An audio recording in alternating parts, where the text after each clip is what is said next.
Hello guys, bersama saya lagi dalam Alright Nampak Channel. Masih lagi bersama YB Azalina Othman yang bertubi-tubi diserang, diberi persoalan, ditanya oleh pihak pembangkang yang mencuba untuk mengganggu, berpolitik dan memainkan isu DNAA, terutamanya melibatkan Datuk Seri Zaid Hamidi. Ya, jadi hari ini ya kita mau dengar bagaimana YB Azalina sekolahkan MP PAS Kota Baru ini yang bermain politik, ya memusingkan apa yang dinyatakan oleh Perdana Menteri di luar sana, katanya menjawab, tapi sebenarnya Datuk Seri akan mengatakan sama ada ia menjawab atau mungkin ada kemungkinan di sana. Jadi inilah dia sahabat semua, ya pihak pembangkang yang suka sangat untuk memusingkan fakta kenyataan-kenyataan daripada Perdana Menteri. Dan menarik untuk kita dengar jawapan ya daripada Azalina Othman berkaitan dengan perkara ini. Jadi tanpa buang masa, mari kita dengar bersama soalan dan jawapan daripada Okey, YB. soalan abang kedua very spesifik. Dalam salah satu daripada 11 alasan kenapa Bagan Datuk perlu dilepaskan yang dikemukakan oleh AG, alasan nombor 9 berbunyi, saya baca, dakwaan dalam representasi Datuk Seri Zahid bahawa ada pendakwaan terpilih selective prosecution daripada rejim kerajaan sebelum ini. Jadi penting untuk pihak pendakwa raya dan SPRM melihat dan turut menyiasat. Soalan saya, adakah ini merupakan satu isyarat baru daripada kerajaan Madani? Kalau sekiranya ada representasi mengatakan seseorang itu dituduh secara pendakwaan terpilih, kes itu akan dihentikan dan ianya akan diminta DNAA dan sebagainya untuk dikaji dan disiasat semula.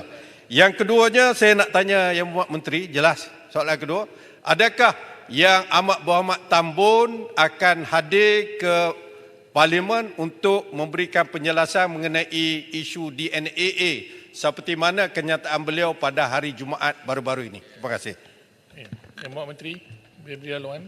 Terima kasih abang keduaku. Okey, macam inilah saya nak jawab. Sebenarnya alasan yang disebut oleh Jabatan Peguam Negara ataupun Peguam Negara ialah keputusan yang dibuat oleh Peguam Negara pada 4 bulan. Itu adalah hari ini mantan Peguam Negara.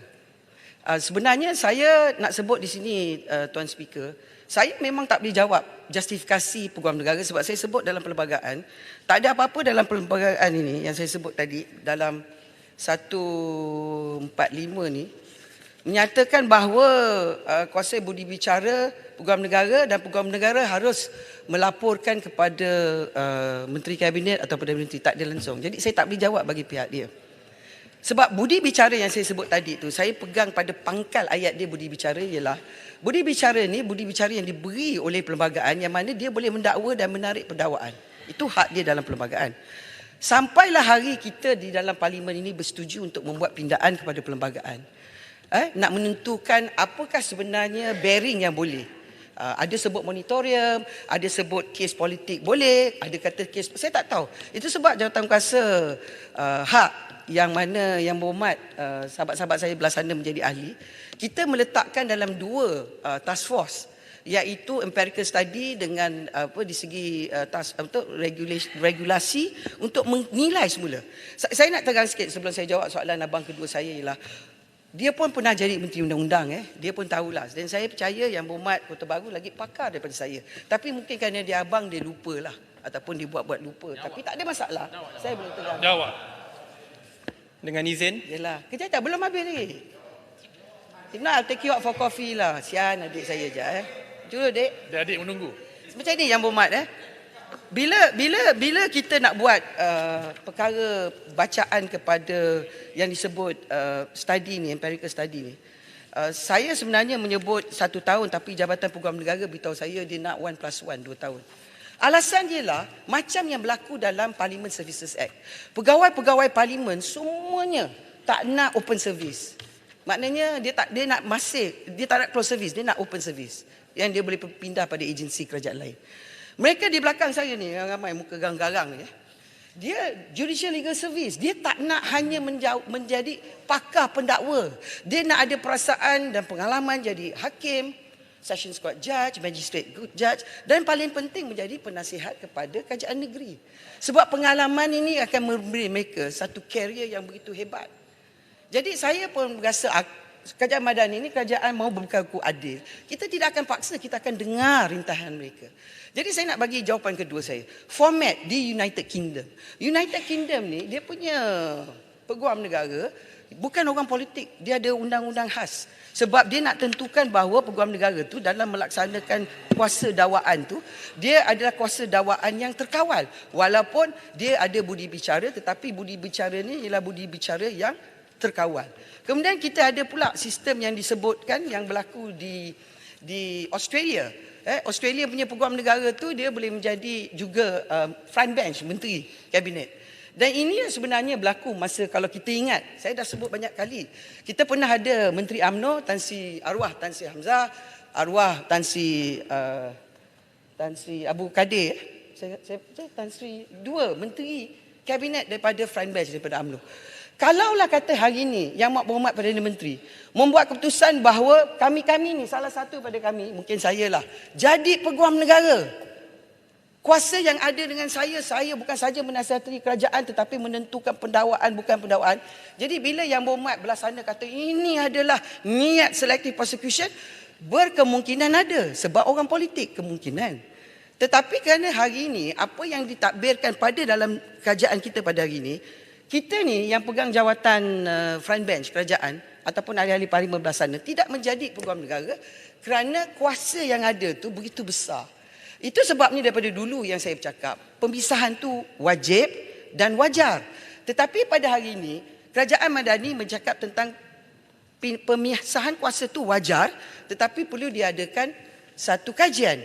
Sama ada pindaan itu wajib, perlu dibahas di dalam parlimen kerana parlimenlah yang akan menentukan di bawah perlembagaan untuk mengubah undang-undang itu ataupun memberi tafsirannya baru ataupun membuat pindaan kerana yang menentukan penentu kepada hala tuju sistem keadilan dalam negara kita ialah kita dalam sebagai ahli parlimen. Itu sebabnya di sini pindaan perlembagaan ialah 148. Kalau kita ni 148 dah nak dapat, saya ni reformasi institusi semua saya nak buat. Tiba-tiba 148 turun 147. Macam mana saya nak dapat? Besok lusa ada yang diajak bercinta lagi 7, 8, 9, 10. Macam mana nak buat reformasi institusi kalau parlimen tidak stabil kerana kerajaan tidak dapat membuat pindaan pada perlembagaan. Saya tak tahu, mungkin sahabat saya belah sana, abang saya nombor 1, abang saya nombor 2 akan memberikan komitmen. Kami akan memberikan persetujuan kepada semua pindaan perlembagaan. Itu dia katalah kemungkinan. Tapi saya tak tahu mungkin ke tidak. Tapi untuk berlaku dia perlu kita buat kajian. Ketiga, Yang Berhormat tanya saya, adakah Yang Amat Berhormat Perdana Menteri akan menjawab? Tuan punya badan ada di sini. Saya bukan Perdana, dia buat good tu dia jawab lah. Besok insyaAllah 2,5 ke 3,5. Jadi soalan-soalan tu mungkin Yang Berhormat boleh tanya. Tetapi komitmen daripada kita kerajaan hari ini, kita akan menentu bahawa kita perlu berlaku adil. Supaya study ini kita akan buat dan saya percaya bahawa di dalam jawatan kuasa kita ni kita ada timbalan saya, Tuan Ram Kapal Singh, Tuan William Leong daripada Selayang, Tuan Sani Zbaran, Rayan daripada Ahli Parlimen Julutong, Datuk Wira Masih Menyati daripada Ahli Parlimen Masjid Tanah. Kemudian kita dah ada bersama kita Yang Berhormat Datuk Cik Muhammad Zulkifli, Ahli Parlimen Besut dan juga wakil-wakil daripada Jabatan Peguam Negara, Bahagian Hal Iwan Undang-Undang, Suruhanjaya Perkhidmatan Kehakiman dan Perundangan SPKP, Kementerian Kewangan MOF dan Jabatan Perkhidmatan. Tuan Speaker, kalau kita berjaya membuat pindaan kepada Parliament Services Act, kita juga memerlukan 2/3 undi daripada Parlimen. Tetapi implementasinya Tuan Yang Di-Pertua akan memakan masa antara 2 hingga 3 tahun. Bererti semua undang-undang pindaan kepada institusi kerajaan pada tahap yang tinggi ni Yang Berhormat sila gulung.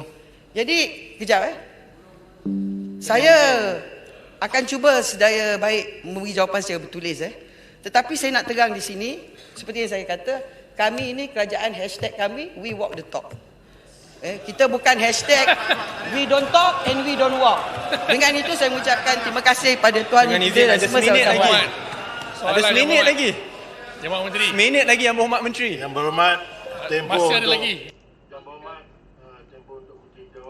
Terbaik, itu dia jawapan padu daripada YB Azalina ya, soalan yang dikemukakan oleh MP daripada PAS Kota Baru ini.